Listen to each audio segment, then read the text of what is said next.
Okay, the David Pedersoli Queen Anne pistol. Another interesting gun. There's several videos out there, and one of them again is the Duelist 1954, I think, is what he goes by, Mike Bellevue. He does real in-depth video on this, and there are several others where people shoot this gun. And we'll take a closer look at it. It is really not a Queen Anne pistol, which Queen Anne pistol is a screw barrel gun. So it's not exactly 100% correct. It's just really a neat looking gun, something fun, and the reason I got it is I just wanted a flintlock pistol to fill that time gap, prior to cap lock guns. And this one's just kind of neat looking. So we'll take a closer look at it and discuss it, talk about loading it and what you'd have to get for it. Okay, looking at this little gun here, I'll take the safety off. I did buy this used, or what it was, I bought it from a guy who was into the, I guess you call it the pirate reenacting down by the coast. Everyone has these parties where they dress up as pirates. And he had a brace of these. And he bought this pistol and I guess never fired it. He had a flint and a piece of leather in there, and you can see where he struck the frizzen once or twice and he left this safety on. So what a brace of pistols is, leather sheath with several of these. Back in the day, that's how you did it. So he acquired something else to go in there, so he had an extra one, he needed money, so he wanted to part with it, so I got it from him. So, and it was less money than buying it retail. So the thing about this gun is where they call it the Queen Anne pistol, but it's not. A Queen Anne pistol is basically a screw barrel gun where you'd unscrew one portion of the barrel, and the lock and breech was one mechanism. You put the powder in a cup, there was a big chamfer in there, and you screw the barrel back, tighten it down with a wrench, prime the pan, away it goes. This isn't that. This is a conventional flintlock pistol where the barrel is mounted with one screw here, comes out. The lock is a separate mechanism that comes off with two screws. There's a little tiny wood screw here and a screw that goes through the cross over there to draw the lock in. Now I did have to take this gun apart and clean it, and the lock was fitted in there real tight, so fit and finish on this gun is excellent. Okay. And like I said, there is no historic equivalent to this, because if you notice, there's no ramrod. You didn't need a ramrod with the screw barrel gun. So kind of, if you want to go shoot this, it kind of puts you at a disadvantage. You have to come up with something. But if you look at it, the lock is real nice, works well, has these brass accents and a little grotesque here, very nice looking gun, with the brass on there. Finish on the wood is nice.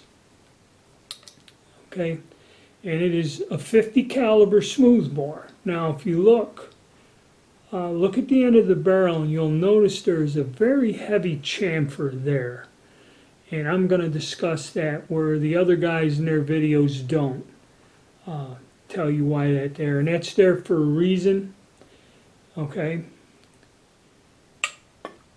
And it operates like a standard flint. You use a 50 caliber lead ball, a 10,000ths patch, prime it. The flint, I guess, is kind of small. Good thing he sent it with it. I don't have one. And the tricky thing about these is you got to set the flint at the correct distance. And how you do that, because when I went to shoot this, it kind of came loose. Now let me look. Is that touching? The way I got this set is the edge of that flint should hit about 3/4 up on the pan. It looks like it's touching there, but it's not. It's barely touching. Okay, because what happened when I went to shoot it, it set back in the jaw, and then what it would do is when I would fire it, it really wouldn't quite spark, and the frizzen wouldn't open all the way. This spring, it's the thing about it, everybody mentions that the spring on this frizzen is really stout,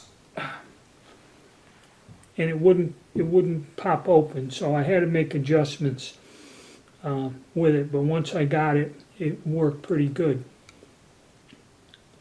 So and flintlocks, you know, I don't care what quality or where you buy them from. They're temperamental, they're tricky, and they take some getting used to get them to function. And the fact that this thing has no sights, that's something else you got to kind of figure out how to aim this thing.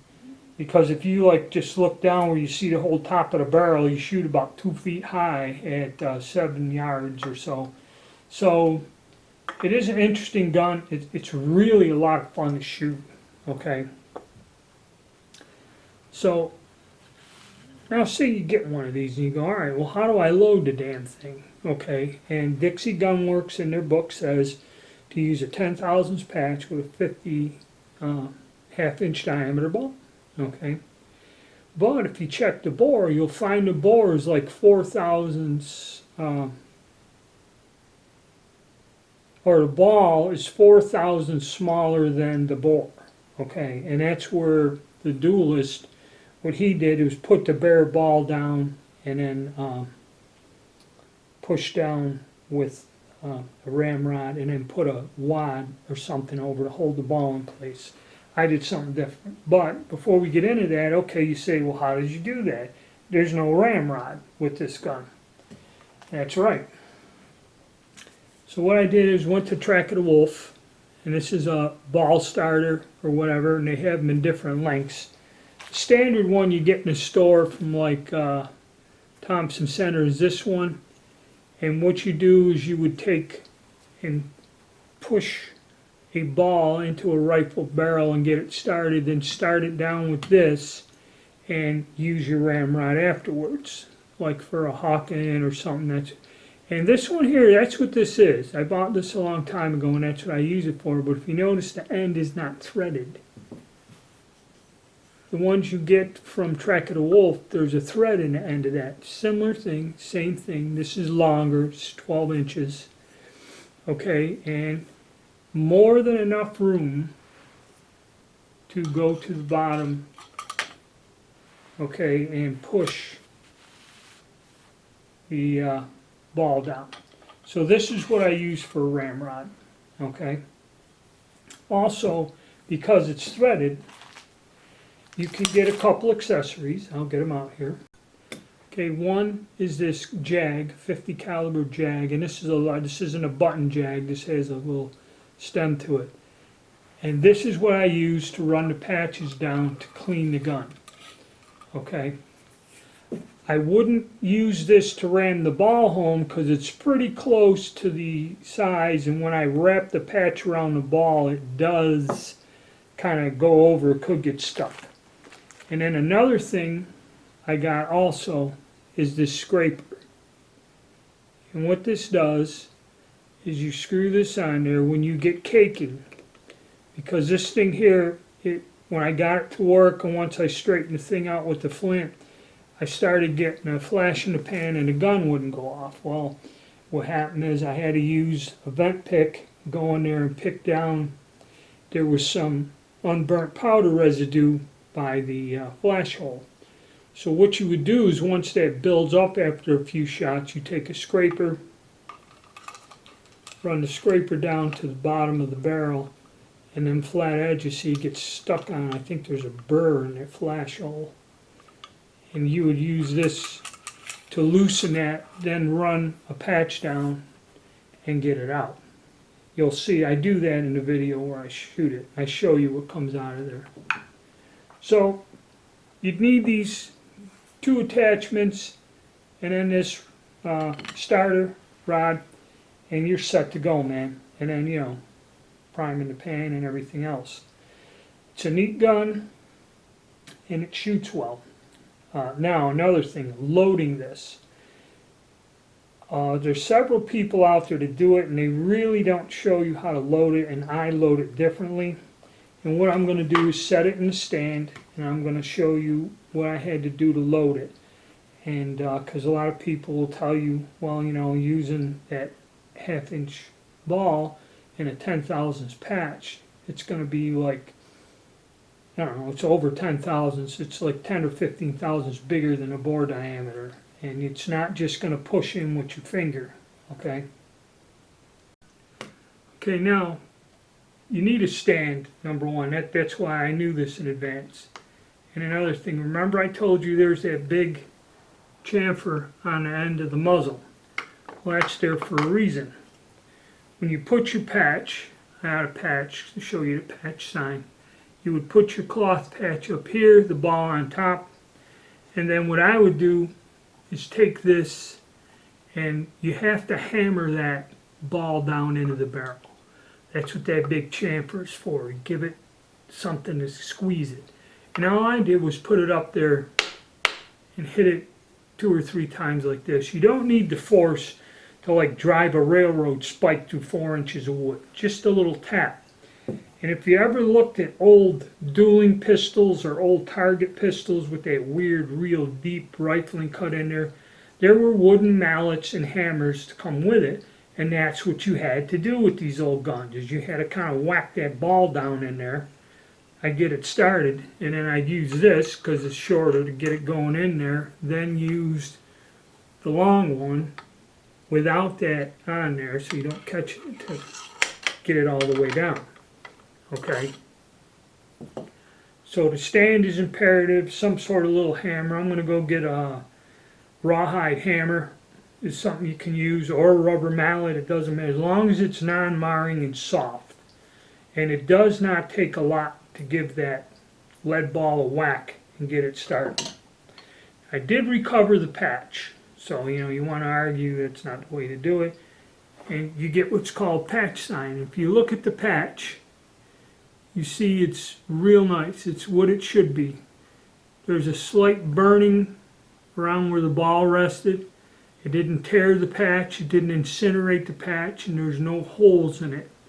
So even though it was tight and you have to kind of hammer it down in there, this sealed the barrel when the gun fired. It wasn't loose, there's no blow-by. It sealed it perfectly and fired nice. So it was interesting and it was fun. It's something a little different, okay? Without no sights on there, you have to figure out how to just point the thing and hold it a certain way to where it hits. And the only way you're going to do that is by practicing. And I've seen one where somebody put sights on it. It's not kind of period correct, but it's his gun. That's what he wants to do, great. But it is a neat gun. It is going back to a different, you know, other than the cap and balls and the Civil War stuff where you had some more modern, rapid fire, easy to load. This is going back even further, where you had to give it a little whack with a mallet, load it in there, and all you had was one shot, so you better make it count. So that's the gun. That's a few things that I needed to get this together. I had to buy a few extra items, you know, they weren't terrible. And now I can clean it. And cleaning the gun was just a matter of removing the barrel, putting the barrel with the flash hole in a bucket of hot water or a container and just flushing it out, clean it, wipe it down with oil. And I do recommend that when you do fire flintlocks, you do remove the lock and clean the lock, because stuff will get down in the wood, down into the mechanism itself, and could sit in there and start rusting. This one had a little bit of gunk in it and some rust that just where moisture got into one point there. So that is something to look out for. So that's my little overview about the Queen Anne pistol. Like I said, cool looking little gun. Now we'll do the video where I go out to the range and shoot this. And you know, in the video you'll see it didn't go smoothly, but that's the fun of fooling with something like this, you know. And then next time it'll go a little bit better.